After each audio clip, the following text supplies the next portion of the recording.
Now, let us put our batter into the pan that we lined with a baking sheet. Oh no, I forgot to preheat our oven. Let's not overfill this, as the bread will rise later because we used baking powder. Maybe just 3/4 of our mixture.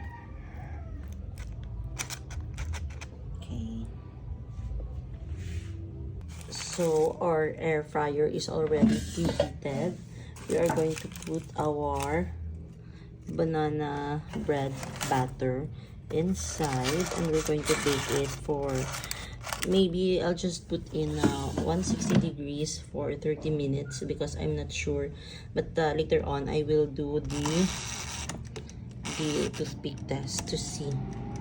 It's 25 minutes because the max of this air fryer is 30 minutes. It's just a small pan, so it will be cooked fast. Let's see later. And 25 minutes have gone by. Let's see. Oh, almost perfect, but the crack is on the other side.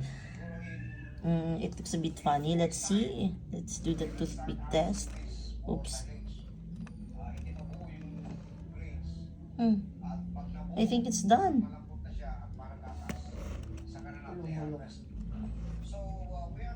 And it's crispy. The top part is crispy. Okay, I think this is done. Let's see.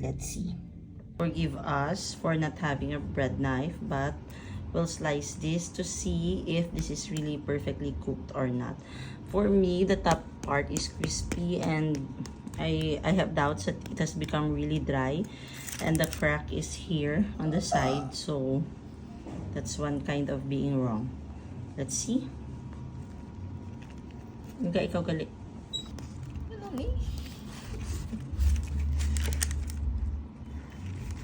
Hindi. Yes, it is perfectly cooked. Taas imo time. Dapat patugayan no pagid siya. Hinay dapat imo time kag longer ang time. Sala. Kasa sulod.